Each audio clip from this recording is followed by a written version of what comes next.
नमस्कार। आज का हमारा 5वां वीडियो सेशन है।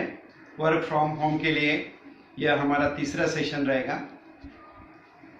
गए वीडियो सेशन में, वीडियो लेसन में हमने स्टैंडिंग पोस्चर्स सिखाए थे। अब हम थोड़े सीटिंग पोस्चर्स घर में बैठकर कैसे किए जाते हैं वो देखेंगे। तो पहला है, जो मैंने लास्ट एपिसोड में क्वेश्चन आपको पूछा था, कौन सा आसन में मैं बैठा था, वो दंडासन। वैसे ही दंडासन में बैठे और दंडासन में बैठने के बाद एक सिंपल, जो सारे साधक कर सकते हैं, ऐसा एक आसन है, उसे वक्रासन कहते हैं। बायां पैर ऐसी स्थिति में रखें कि जिसका घुटना हमारे कंधे तक आ जाए। दाहिने पैर से उसे ऐसा लपेटे और जो ये हाथ है वो पीछे रखने की कोशिश करें पूरी तरह से, और बाईं ओर मुड़कर पीछे की ओर देखें। फिर सामने आ जाए, ये पैर सीधा करके दूसरा पैर हम नजदीक ले लेंगे। इसी तरह रखें कि स्थिति में रखेंगे नजदीक। दाहिने पैर को बाएं हाथ से ऐसा रैप करना है। देखिए अभी आपको नजर आएगा स्थिति कैसी होती है।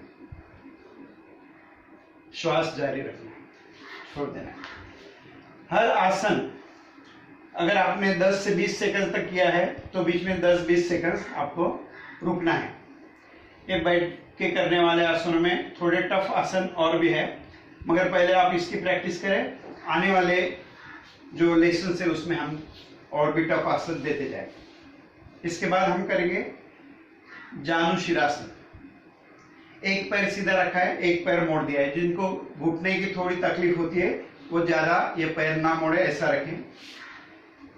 एक्चुअली ये आसन नी पेनिंग के लिए बहुत अच्छा होता है, क्योंकि जब आप ऐसे झुकते हैं, पैरों के टॉस पकड़ते हैं और सिर घुटने को लगाते हैं, इसलिए इसे जानु शिरासन कहता है। जानु यानी नीज और सिर यानी हेड, तो इनको कनेक्ट करना है। और जब आप कनेक्ट करते हैं, यहाँ के सारे मसल्स स्ट्रेच होते हैं और उनमें स्ट्रेंथ आती है, शक्ति आती है। तो ये घुटने का जो लोड है मसल्स पर ट्रांसफर होता है और नी पेनिंग कम होती है। यही आसन आप दाहिने पैर से भी कर सकते हैं। उसी तरह हाथ ऊपर ले जाए, नीचे घुटना रखें। शुरू में 10 सेकंड 5 सेकंड रुके। जैसे जैसे आपकी क्षमता बढ़ती है आप 20 सेकंड या आधे मिनट तक रुक सकते हैं। और इसके बाद जानु शिरासन के बाद है तो बहुत ही महिलाओं के लिए यह अच्छा आसन है। इसे गोमुखासन कहते हैं। जो दाहिने पैर का घुटना है ऐसा रखे और बाएं पैर का घुटना उसके ऊपर, ऐसे दोनों पैर मोड़ना है। जो एरिया है आपके बटॉक्स को टच होनी चाहिए, मगर शुरुआत में आपके पैर ऐसे रहेंगे, शायद आपको पॉसिबल नहीं यहाँ तक लेके जाना, तो ऐसे में भी आप कर सकते हैं। इससे आपके पेट पर भी दबाव होता है और जेनेटिकल ऑर्गन्स के ऊपर भी दबाव होता है। फिर दोनों हाथ ऐसे उठाए, जो पैर ऊपर है वो हाथ ऊपर रहेगा, पीठ पर ऐसे रखें, दूसरा हाथ नीचे से, और पीछे ये दोनों हाथ ऐसे कनेक्ट होने चाहिए। यह एक साइड का गोमुखासन है। अभी दूसरी साइड का गोमुखासन में रिवर्स स्थिति में करता हूं कि आपको पीछे वाला जो पोजीशन है वो दिखाई दे।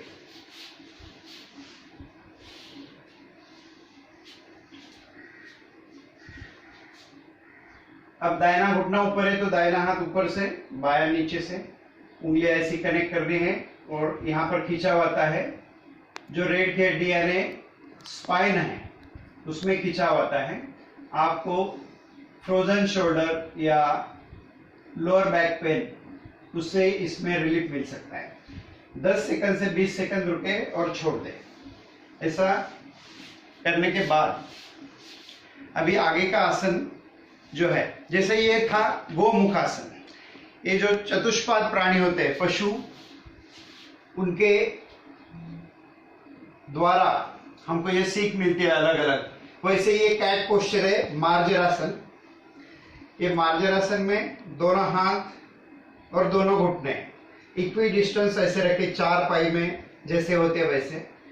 न्यूट्रल स्थिति में गर्दन या ज्यादा ऊपर नहीं ज्यादा नीचे नहीं। यह आसन, यह स्थिति आसन की हो गई। यह आसन डाउन और अप ऐसे 2 स्थिति में किया जाता है। तो जैसे स्पाइन का जो बीच वाला हिस्सा है, मिडल ऑफ स्पाइन, इसे जितने आप नीचे दबा सकते हो, दबाते समय शोल्डर गर्दन ऊपर और कमर ऊपर चले जाएगा। एक कर्व तैयार होता है, डाउनवर्ड जाता है कर्व जमीन की ओर। स्पाइन को झुकाना है। थोड़े रुकने के बाद यह स्थिति को रिवर्ट करें। मिडल ऑफ स्पाइन ऊपर बढ़ाया आसमान की ओर, सिर और शोल्डर नीचे। आप आपके पैरों की तरफ देख सकते हैं। श्वास नॉर्मल। यह एक आवर्तन मैंने किया है। इसमें आप 2 या 3 आवर्तन कर सकते हैं। इसमें एक डायनेमिक पोजीशन भी होती है कैट पोस्चर में, जैसे अभी डाउन अप डाउन। आपने कई टिकटॉक वीडियोस में भी देखा रहेगा, यह स्पाइन के लिए लोग ऐसे वीडियो निकाल के भेजते रहते हैं। अब हम मार्जरासन के बाद श्वानासन देखेंगे। श्वानासन में आरंभिक स्थिति मार्जरासन जैसी है, मगर बायां हाथ उठाना है पहले और फिर दाहिना पैर। जो साधक ऐसा नहीं कर सकते वो सिर्फ हाथ या सिर्फ पैर उठा के करेंगे शुरू में, इसे बैलेंस के लिए। फिर वापस लाइए, 5 से 10 सेकंड शुरू में रुके, दूसरे हाथ और दूसरे पैर की जोड़ी से कर सकते हैं। वापस इसमें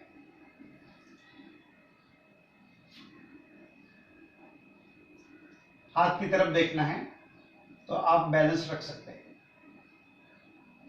दोबारा मैं करके दिखा रहा हूं। हाथ की तरफ देखना है, पैर और हाथ की स्थिति देखिए।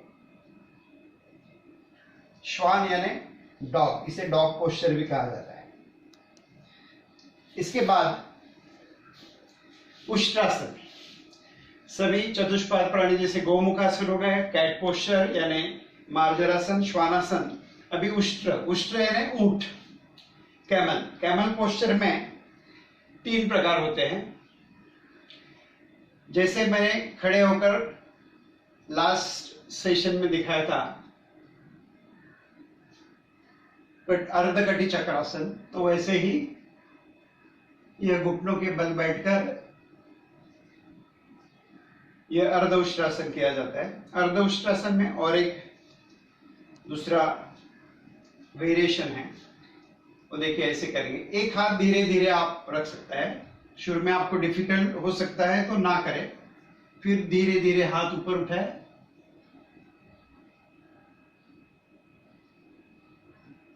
अब अंतिम स्थिति, दूसरे हाथ और दूसरे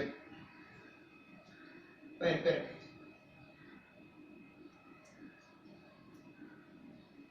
अंतिम स्थिति अगर आप इतने तक नहीं जा सकते तो आप जितना पॉसिबल है उतना इसमें कर सकते हैं। उष्ट्रासन में जो मैं दूसरे साइड से दिखाता हूं, देखिए यह पैर अगर आप ऐसे नहीं रख सकते तो ऐसे रखिए और दोनों हाथों का उष्ट्रासन एक के बाद एक हाथ इस पे रखे और फिर गर्दन नीचे, श्वास नॉर्मल दोनों हाथों से। यह तीसरा उष्ट्रासन हो गया। धन्यवाद। आज के एपिसोड में हमने सीटिंग पोस्चर्स जो सिंपल आप कर सकते हैं वो दिखाए। इसमें और भी थोड़े टफ सीटिंग पोस्चर्स या बैठकर किए जाने वाले आसन होते हैं, वो हम आने वाले एपिसोड्स में दिखाते रहेंगे। आज का सवाल है आपका, उष्ट्रासन यानी कैमल पोस्चर जो मैंने दिखाया उसके कितने प्रकार है, उतने वेरिएशंस का नंबर सिर्फ आप कमेंट बॉक्स में जाके दीजिए और मेरे चैनल को सब्सक्राइब करते रहिए। आपको जो भी सवाल आते हैं मन में वो पूछते रहिए, आने वाले एपिसोड्स में उसके जवाब मिलेंगे। धन्यवाद। मिलेंगे हम अगले एपिसोड में।